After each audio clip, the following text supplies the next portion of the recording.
हम लोग सामने काल के 21वें रविवार में प्रवेश कर रहे हैं। जब मैं आज के तीनों पाठों को पढ़ता हूं तो साम संगीत का एक वाक्यांश मुझे याद होती है, जिसमें कहता है, कौन ईश्वर के पर्वत पर चढ़ सकता है जिसका हृदय निर्मल है। आप सभी बहुत पढ़े लिखे हैं। मेरा एक वाक्यांश आपके लिए पर्याप्त है आगे की चिंतन के लिए। फिर भी मैं कुछ एक लेख के लिए आज के पाठों का जरा विवरण देता हूं। आज का पहला पाठ नबी यशायाह का ग्रंथ अध्याय 66 पद संख्या 18 से 21 में सुंदर सी बातें उद्धृत की गई हैं, जिसमें ईश्वर कहता है, मैं सभी भाषा के राष्ट्रों को एकत्र करूंगा, वे मेरी महिमा के दर्शन करेंगे और मैं उनमें एक चिन्ह प्रदान करूंगा। बहुत सुंदर सी बात। यह सबों के लिए एक न्योता है, सबों के लिए घुसने का अवसर है। ईश्वर सबों को एक अवसर दे दिया है।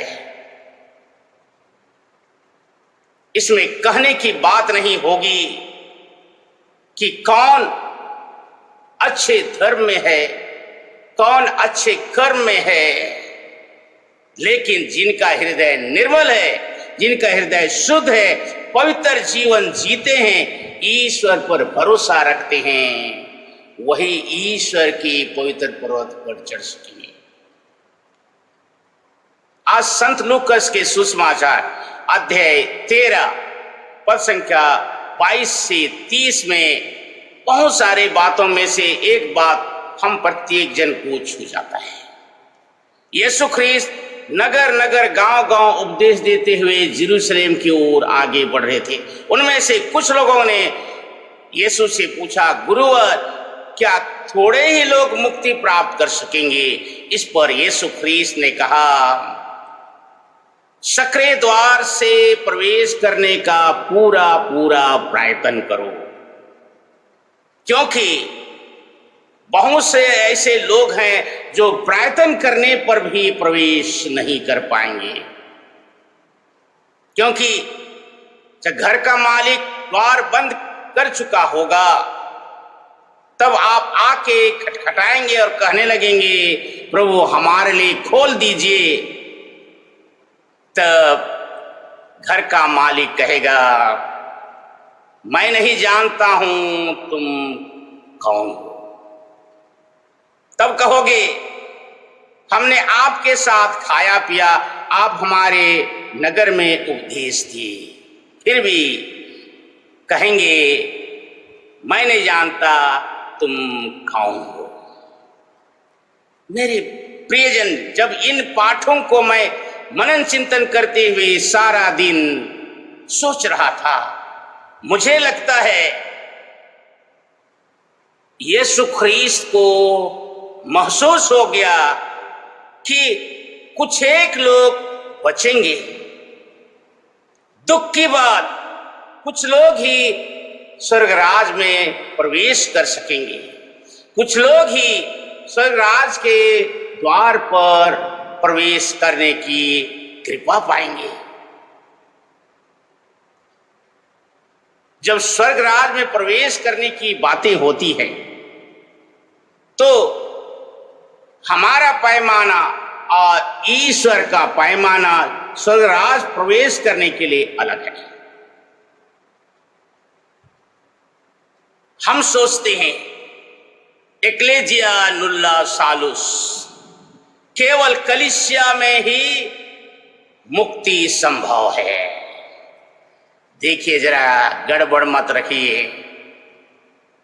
केवल अनुयायी बनना ही पर्याप्त नहीं है, अनुयायी के से और अधिक आशा की जाती है।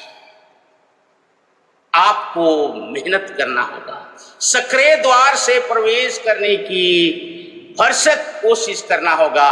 सक्रिय द्वार का अर्थ है दुख, तकलीफ, विपत्ति, चुनौती, हर चीज हमारे जीवन में आएंगे, कह सकें मेरी नहीं आपकी इच्छा पूरी हो। जब आप सोचते हैं मैं कैथोलिक हूं और कलीसिया का बड़ा आदमी हूं, कोई गारंटी नहीं है। जैसे यहूदी लोग, इस्राएली लोग सोचते थे स्वर्गराज तो हमारा बपौती संपत्ति है। आप यह सोचने की चेष्टा ना करें। ईश्वर का पैमाना अलग है। कहता है सक्रिय द्वार से प्रवेश करने की पूरी पूरी चेष्टा करो। कहने का अर्थ है आपको जीवन जीना होगा, आपको वचन को सुनना होगा, जानना होगा, मानना होगा, दिल में जीवन में अमल करना होगा, तभी हम स्वर्गराज में प्रवेश कर सकेंगे। इसलिए मैंने शुरू में ही कहा कि कौन ईश्वर के पवित्र पर्वत पर चढ़ सकता है जिसका हृदय निर्मल है। प्रियजन, हम जरा सोचें, आज सभी बातों में एक बात बहुत स्पष्ट है। यीशु ख्रीस्त ने कहा पश्चाताप करो और स्वर्गराज में प्रवेश करने की चेष्टा करो, अन्यथा बहुत सारे लोग हमसे पहले घुस गए होंगे, हमें फेंक दिया जाएगा जहां हम रोएंगे और दांत पीसते रहेंगे। क्या आपको और मुझे जब स्वर्गराज के द्वार पर खड़े होकर खटखटाएंगे तो ये तो ना सुनना पड़े मैं नहीं जानता हूं कि तुम कहां के। इसलिए ख्रीस्ती गैर ख्रीस्ती सबों के लिए ईश्वर ने स्वर्ग का द्वार खोल दिया। आइए इस सप्ताह में हम मनन करें कि आप अंतिम समय में अपने कानों से ईश्वर के स्वर्ग द्वार में क्या सुनेंगे। यह मेरा प्रिय पुत्र है, क्या कहेंगे? या कहेंगे मैं जानता हूं कि तुम कहां के हो। हे ईश्वर, हर व्यक्ति को तो आशीष देना जिससे वे अपने जीवन को सुंदर रूप से संचालित कर सके। आमीन।